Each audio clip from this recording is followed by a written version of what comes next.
drop a line and catch some fresh fish. It's more of Go Fish with Mike Buck. Brought to you by PoePoe Fishing and Marine at Pier 38 in Honolulu's Fishing Village. Right here on AM 690 KHNR. Okay, so welcome back. Here's the deal. I've been telling you for days that we're going to get together with a couple of people that know a little bit more about honu than we do. That's the turtle, the green sea turtle in particular. Although we do have some hawksbill here and some other stuff, some leatherbacks and all that. Today we're going to talk about the green sea turtle, and it's very much on everybody's mind. And we have a special guest who's been with us before. Asuka Ishizaki is the Protected Species Coordinator for the Western Pacific Regional Fishery Management Council, better known as the Council, and also a regular contributor from the island of Molokai. Mac PoePoe is a sustenance fishing expert. He knows about this, and he also knows about traditional practices. So somehow, I guess, Asuka, we're lucky because we get to put the old and the new together. And it turns out, now that we've studied it for as long as we have, is the guys back in the old days, they had some pretty good ideas most of the time, didn't they? Yeah, I think Mac can talk a lot more about that than I can. And yeah, certainly, for sure. certainly we'll do that. But also, I think it's kind of important, and it's bring Mac in right away on this, Molokai boy, is that I don't know about you, Mac, but ever since I became familiar with the council, I thought, you know what, at least these guys are listening. They do seem to want what we got from the bottom. Instead of being top down, it's bottom up. Do you feel that when you say something or when you give your manao, that it's valuable to somebody? Of course. I think the manao that we share with everybody needs to be valuable because, after all, we all take part in whatever nature had to offer us. Yeah, exactly. And particularly on that island, I think we could all learn a lot about the old days when you had the fishermen down on the beach and the taro guys midway up and the bird guys way up on the top. And the guy on the top didn't know how to catch fish. And the guy on the bottom didn't know how to grow a crop. So it kind of worked out.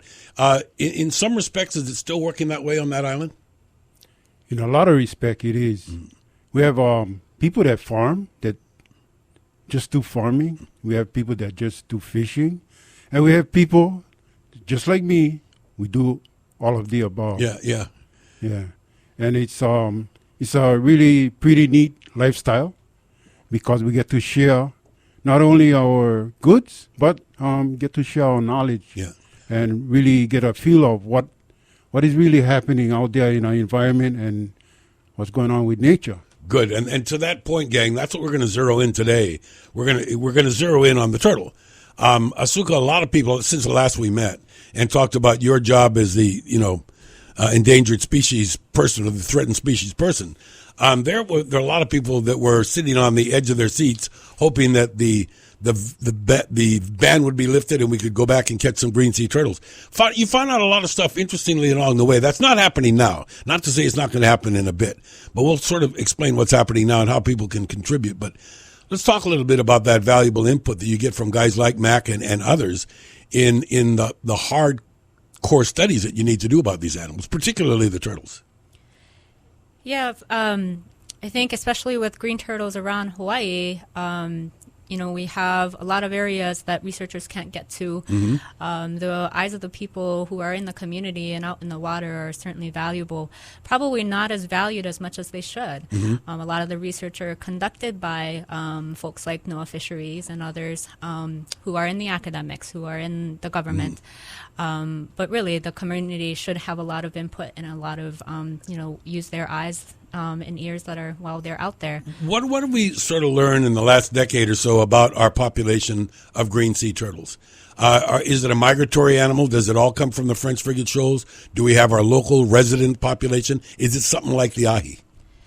Yeah, for the Hawaii's green turtles, most of them, we know that over 90% of them right now are nesting in French frigate shoals in the northwestern Hawaiian Islands. It's amazing how they can get from there to here. Yeah, so most of the turtles that you're seeing around here are probably nesting up in the northwesterns, with some exception. For example, on Molokai, there's quite a bit of nesting that happens every year as well. Yeah, and Mac, on that subject, is a lot of that, the turtle nesting on Molokai, is that on the North Shore? Mostly on the North Shore, mainly on Cavallo Bay down at Momomi. Mm-hmm. That's part of where I do my management. Yeah, and that's a very, very special place, isn't it? Very special. Yeah. There's a lot of history down there that a lot of us don't know very much about. Mm-hmm. And that's kind of my job, to reveal a lot of this information to people that don't know. You know, there was a time, and Asuka would be angry finding out this information, but there was a time when a lot of us from Oahu and Molokai used to catch turtle on the north shore of Molokai and then drive across the channel to Maui and sell them to the restaurants on Front Street, because every single restaurant had turtle soup, turtle steak, turtle tempura, and everything, and now none. I remember those times. Yeah. I never participated in that. Mm-hmm. But I must admit I did. I knew in the day, you know? I knew a lot of people that was doing that from Molokai, and also some people from Maui. Mm-hmm. I don't know too many people that came from Oahu doing that. But now that you telling me, well, it was pretty easy. If we left Port Lock on a Friday afternoon and took your time and you get up to the North Shore and spend the night at Kalaupapa and then go look for turtles, that afternoon drive them across the channel, you're staying in the Pioneer Hotel in Lahaina free because of the turtle meat you sold. So there were a few people that did that, although it certainly was detrimental to the stock. Asuka, now I know that there was this desire to see sustenance anyway, or maybe even taking. What does it look like? I mean, population-wise, since the ban, since the kapu in the late 70s? Late 70s. Hasn't this been pretty dramatic in the increase of turtles? Because I see them everywhere. Absolutely, and I think, like you said, we see them everywhere now when, several decades ago, people didn't really see them too much in the water. In the last almost 4 decades, ever since the turtles were protected by the state first, the state had a regulation that went into effect in 1974, and then in 1978, the ESA, the Endangered Species Act, went into effect. From those times, the 70s, we've seen such a dramatic increase in the population. We started with what were probably 100 or so nesting females that were counted in the French frigate shoals. Now we have over 800 of them that are counted every year, and that's only about half of the nesting population. That's in French frigate shoals. That's in French frigate shoals only, and those are just the nesting females. Our senior scientists always say counting nesting female is like going into a maternity ward at a hospital and trying to figure out what's going on with the population. And so it doesn't give you all the the numbers and everything, but it's a good indicator of how the population is doing, and it's healthy, it's increasing, and we're definitely seeing a lot of them around here as well. Mac, I remember on the island of Kauai when they started talking to the football players and some of the schools and some of the homes that had lights, that were a problem to different things, and a lot of that was turtles. I mean, a lot of these were that. Now, on the North Shore, do you know of specific places where nesting is going on and it's not disturbed? Right at Momomi. Yeah. I wouldn't say not disturbed because people use the area for fishing a lot. Mm-hmm. But it's pretty pristine, where you can go down there today and you can see the increasing numbers as far as the nesting turtles are concerned. Aren't some people, Mac, and I need Asuka on this too, but aren't some people a little bit angry at that because they're saying there's so much turtles now that they're starting to affect some of the other things that we need. So we got to start looking at taking some of these turtles just for the rest of the environment. Do you think that's what some people think? Of course. And for Molokai, we've been eating the turtle all along, and all of a sudden we had to stop, and it's kind of not the way we want to live on Molokai. Yeah. I think, Asuka, that reflects what we're going to see on other islands. But isn't that a great study, what used to happen there and what doesn't? Because I know it still goes on. As a matter of fact, it was ironic that we had scheduled this discussion where Mac and Asuka and I could tape a segment of our fish program. And this is the day after the discovery at Maili on Oahu, the 2 turtles. And I know that, everybody in your business, Asuka, takes that kind of personally. This is a terrible thing, isn't it? Sure, but at the same time, you have to remember that, we've had this population that's increasing for over several decades now. And a lot of these threats to turtles have always been there. There's always been some turtles that die either from, human causes or otherwise.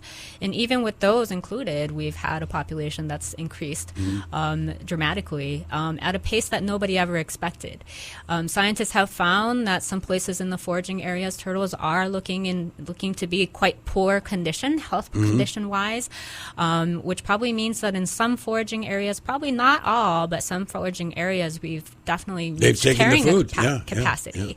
There's also a study that was done several years ago where scientists did some modeling, so just looking at the numbers and looked at the increase in the population, and then did what's called a simulation to try to take out some of those turtles, assuming that there were harvests that could go on, and see how much they could take. And there was quite a bit of biomass that you could remove from the existing population before it started to really affect it. A very viable population. Wasn't some of that sort of delineated at the Fishers Forum with the stock assessments?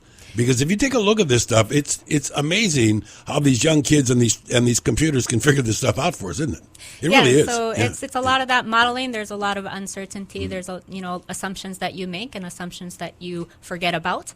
But it's one way to figure out what might happen when you put some pressure on the population. Okay, well, let's cut to the chase. Right now, there's a request by Hawaiian Civic Clubs and others to take a look at this thing and certainly resume in the take in some fashion. And maybe, Mac, we can get your manao on that a little bit, because your island is a great example of this. I'm not saying that everybody's going to go out and take 10 turtles a day, but certainly there must be some way. What does the Hawaiian community feel about some way of being able to do it?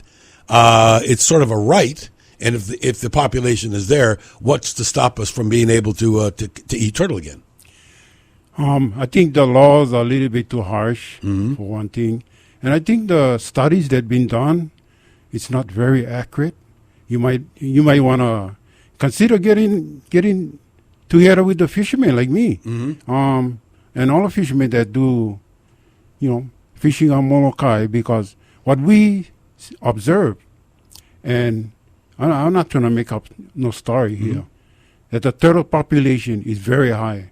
Yeah, I believe that. Look, I'm not there anywhere near as often as you are, but I have been pleasantly surprised, even in Maunalua Bay, where I come from, going out that channel where we call it turtles, is because that's turtles, a lot of them. Yeah, and most people on Molokai would rather see the turtle be delisted, just so we don't be criminals in our own place. And I think that studies that the scientists are doing, it's good, but there's a lot that need to be done and a lot that need to be incorporated into a management plan that can work. And I believe we do have a plan that can work. And I already put together some stuff for that.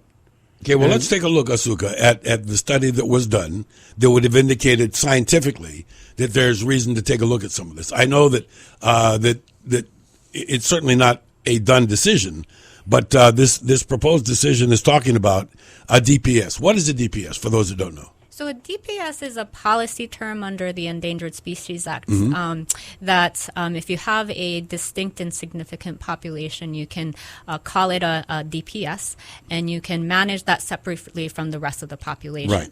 And so, in other words, is area specific? It is. It's mostly usually delineated by geographic location. Right. And so in the petition that was submitted by the Association of Hawaiian Civic Clubs, the first step of the request was please designate the Hawaii population as its own distinct population segment, or standalone DPS. Population. Exactly. Okay. The second part of their request was asking for the delisting of the Hawaii DPS. So the response that just came out, the proposed rule that was announced a couple of weeks ago, almost a couple of weeks ago now, they're actually saying the decision that was done, it came out of the NOAA Fisheries and the Fish and Wildlife Service. It's a joint decision. And they said, yes, the Hawaii population is actually a DPS. It's a distinct population segment. So they agree with that part of the petition. What they don't agree with is the part of the delisting. So they're saying that delisting right now is not warranted. Yeah, and that I know comes as a major disappointment, Mac, to a lot of people that were worried about this. And I know there are some suggestions. And a couple of weeks ago when this came up with another story that we were doing, this one guy was saying it's just like Waikiki. You know, they put the no fish in Waikiki for 1 year. And guess what? Next year they come back with plenty of fish. But unfortunately, the day the no fish goes down, boom, the fish are all gone because people are pretty good at catching. Would there be, in your opinion, on your island, and maybe we could use this as a test and an example for everybody else, would there be an unwritten rule where people would be responsible and not just start taking every turtle they could, but to be smart about it? Would there be a way for a community to do that? There is a way, and under the Ahamoku system that we have on Molokai, we can do that very efficiently. And the key to all this is proper management. Simple as that. We learn from our mistakes, and we know how to deal with the problem a little bit better than what we've done in the past. And on Molokai, the Ahamoku or the Ahakiole system is operating well, and I think that that is the way to go. Yeah, with let's caveat here and make sure people understand, with a very limited amount of participation from outside of the population. I mean, if all of a sudden people from Maui or Lanai or Oahu go over to Molokai to get their turtle, that could have an effect.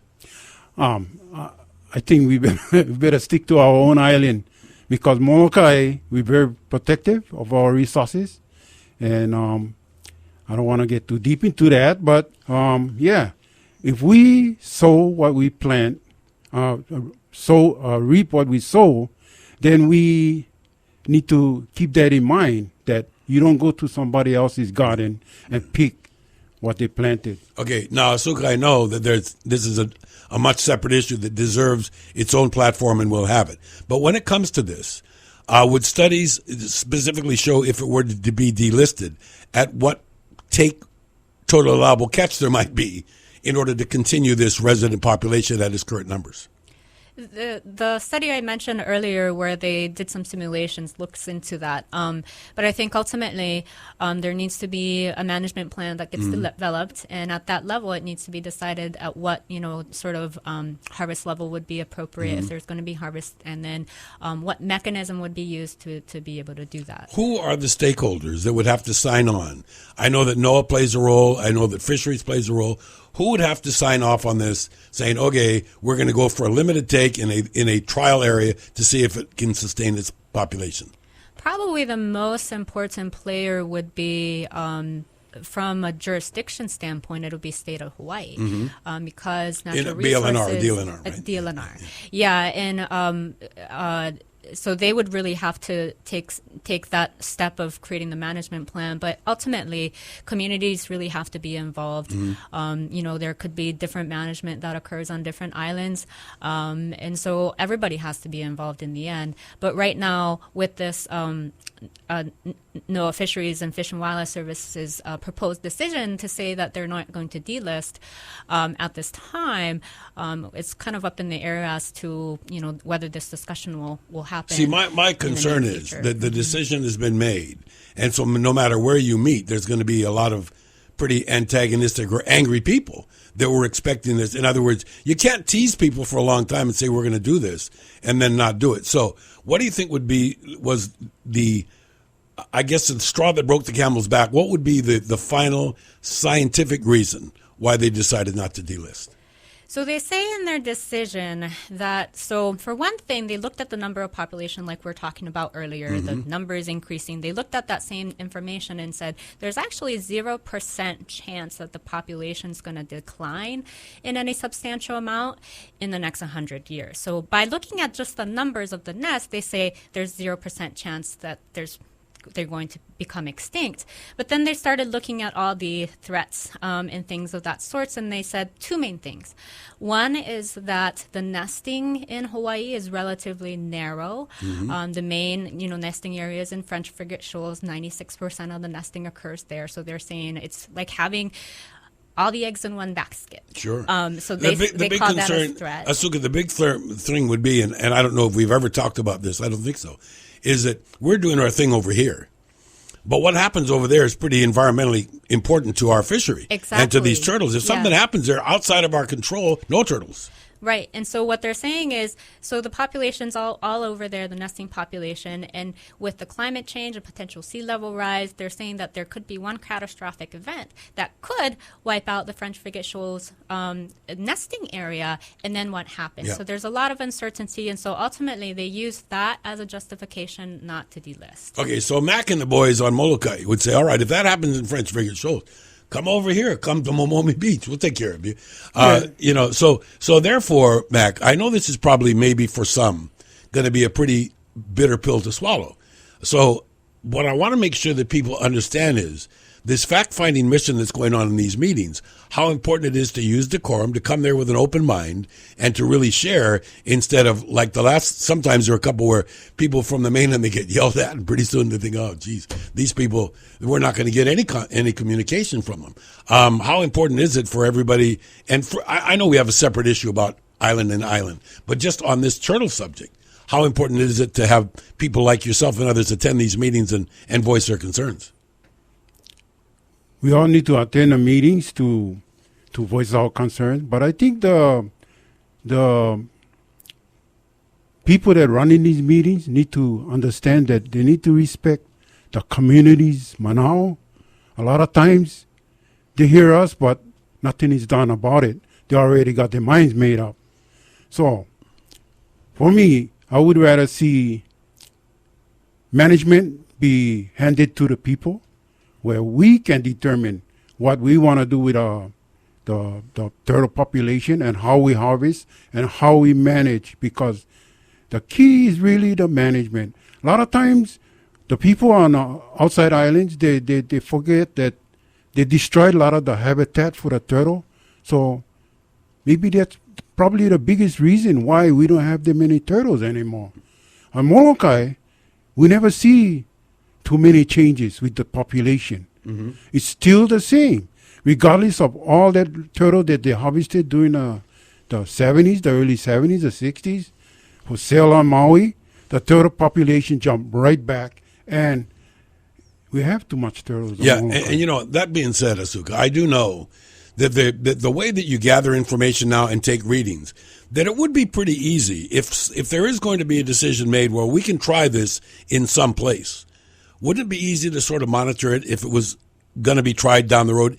Isn't that the ideal situation, that somewhere we do try it to see if this science is correct, that it suggests that we can keep the population and take some turtles?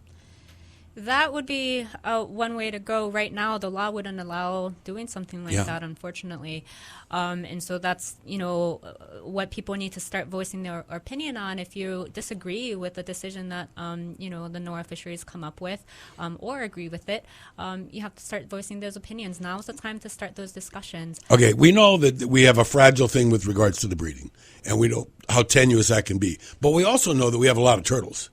So somewhere in the middle is the right answer. Let's talk about what's happening. I do know that now, between now, when people are listening now here in early April, that we have until the third week of June. There's going to be what's going on where people can find out. First of all, I hope WPCouncil.org has got a place where they can go look.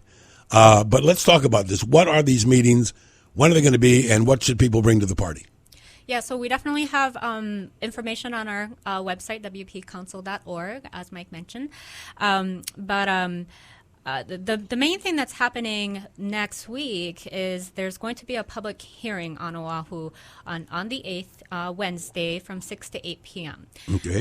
They're going to be doing a presentation on the decision, and then they're going to be taking public testimony. So this is an opportunity for people to come and voice their opinions and give comment. If you don't want to write down your comment, this is the official opportunity to do that. Right now, they only have a hearing that's scheduled on Oahu. It sounds like if there's going to be, if people request them from the other islands, they might also consider doing hearings. Yeah, and I do hope those that are listening, I do hope that you all look at maybe what we can learn by certain places. We know that Mac, and I know that you've probably taken an equal look at what's going on the island of Niihau with regards to home rule and home management. That there is some suggestion that within specific species like this one, maybe that is the trial. Do you think the people on Molokai would agree to some sort of a trial where this could be looked at scientifically and would be willing to share what they are taking and where they're getting them? Of course, the people would agree. Yeah. Hey, food is important to us, and that's part of our food source, the turtle. And excuse me, to delist a turtle would be a lot of happy people on Molokai. Well, I can tell you one thing. I agree with you on that. And Asuka, I do know that a lot of people on other neighbor islands and even on this island, they're tired of feeling like criminals, and yet they can't break a tradition, or they can't break a habit, or they can't, and if they see they're out there. I know guys that lay now that is so restricted on when you can put your lay nets in the water that they'll get interact with turtles all the time, and they'll think, wow, there's a lot of meat there, but they got to let them go or face the consequences. So once again, let's make sure that this week's meeting is about what? It's the public hearing, so it's an opportunity to provide testimony. Okay. And it doesn't have to be in written form. They can come and speak. Yes, they can speak, and then they will listen and take those comments and record it. So that's the only opportunity that's provided to give testimony in person. I know in so many other things we count on a few people. In this case, it's going to be Mac and some others, but there's so few that actually respond to these things that sometimes the governing bodies think, well, nobody cares, and we have that saying that came along during the last elections, right? No vote, no grumble. If you don't come to these things every now and again and voice your concerns, we're all at a loss. So when is the meeting going to be? It's April 8th, Wednesday next week, 6 to 8 p.m. And they say that the doors will open at 5:30 p.m. to have an information open house. The doors are where? It's going to be at the Japanese Cultural Center on Oahu in Honolulu. And then they'll do a presentation and they'll do testimony. Okay, and it's expected to be a couple hours. Yes. And the takeaway is, where does the testimony going to end up? They'll be taken by NOAA Fisheries and Fish and Wildlife Service, who's going to be making the decision. Yeah, and even though this is a let's make sure that people understand. You said earlier, and Mac and I both buy into this, it's a DLNR deal.